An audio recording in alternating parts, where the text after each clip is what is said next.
সদৌ অসম বাঙালী যুৱ ছাত্ৰ ফেডাৰেশ্যনৰ চিৰাং জিলা সমিতিৰ কাৰ্যনিৰ্বাহক সভা অনুষ্ঠিত। চিৰাং জিলাৰ কাজলগাংস্থিত চিৰাং গেষ্ট হাউচত সদৌ অসম বাঙালী যুৱ ছাত্ৰ ফেডাৰেশ্যনৰ চিৰাং জিলা সমিতিৰ এখন গুৰুত্বপূৰ্ণ কাৰ্যনিৰ্বাহক সভা অনুষ্ঠিত হয়। সভাখন জিলা সভাপতি প্ৰভাত আৰ্যৰ সভাপতিত্বত অনুষ্ঠিত হয়। উক্ত সভাত কেন্দ্ৰীয় কমিটিৰ উপসভাপতি গোপাল ঘোষ আৰু সাধাৰণ সম্পাদক ইন্দ্ৰজিৎ দেৱনাথ বিশেষভাৱে উপস্থিত থাকে। সভাৰী সংগঠনৰ বিভিন্ন সাংগঠনিক দিশ, আগন্তুক কাৰ্যসূচী আৰু যুৱ সমাজৰ উন্নয়ন সম্পৰ্কে বিস্তৃত আলোচনা কৰা হয়। News desk, Bijni, first 24।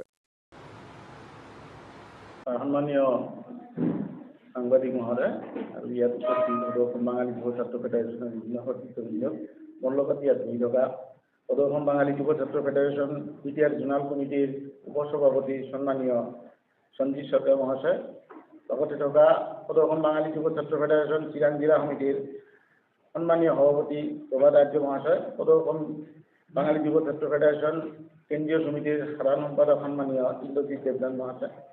হয়, আজি আমি ইয়াত সদৌ অসম বাঙালী যুৱ ছাত্ৰ ফেডাৰেশ্যন চিৰাং জিলাৰ কমিটিৰ আহ্বান মৰ্মে ইয়াত এটা বৰ্ধিত সভা অনুষ্ঠিত হয়, বৰ্ধিত কাৰ্যকৰী সভা অনুষ্ঠিত হয়। আমি এই সভাত বিভিন্ন ধৰণৰ জাতীয় সমস্যাৰ আলোচনা কৰোঁ। প্ৰধানকৈ আমি আলোচনা কৰোঁ অহা 28-29 তাৰিখে হোজাই জিলাৰ লংকাত অনুষ্ঠিত হ'বলৈ যোৱা আমাৰ কেন্দ্ৰীয় সদৌ অসম বাঙালী যুৱ ছাত্ৰ ফেডাৰেশ্যন কেন্দ্ৰীয় অধিৱেশনৰ সম্পৰ্কে আমি ইয়াত আলোচনা কৰোঁ। অনাগত দিনত 28-29 মাৰ্চত অনুষ্ঠিত হ'ব লগা সদৌ অসম বাঙালী যুৱ ছাত্ৰ ফেডাৰেশ্যন কেন্দ্ৰীয় অধিৱেশনখন আমি কেনেকৈ কৃতকাৰ্য কৰিব পাৰোঁ, কেনেকৈ ছাকচেছ কৰিব পাৰোঁ, ইয়াকে লৈ ইয়াত আলোচনা কৰা হয়। আৰু লগতে আজি আমাৰ চিৰাং জিলা সমিতি নতুনকৈ এজন সাধাৰণ সম্পাদক আমি দায়িত্ব দিওঁ জিলা সমিতিৰ। এয়া হ'ল আমাৰ নতুনকৈ সাধাৰণ সম্পাদক সন্মানীয় গোপাল কৰ্মকাৰ মহাশয়ক আমি চিৰাং জিলাৰ সাধাৰণ সম্পাদক হিচাপে নিযুক্তি দিওঁ।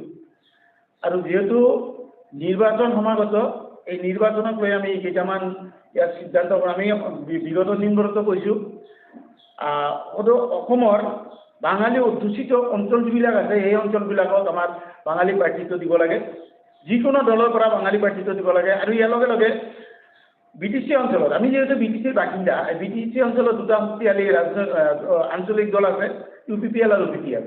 আমি আপোনালোকৰ জৰিয়তে UPPL আৰু BPFক দাবী জনাওঁ যে অনাগত যি বিধানসভা নিৰ্বাচন আছে, এই বিধানসভা নিৰ্বাচনত অতি কমেও আমাৰ বাঙালী অধ্যুষিত অঞ্চলত 2জনকৈ বাঙালী প্ৰাৰ্থী দিবলৈ আমি দাবী জনাওঁ।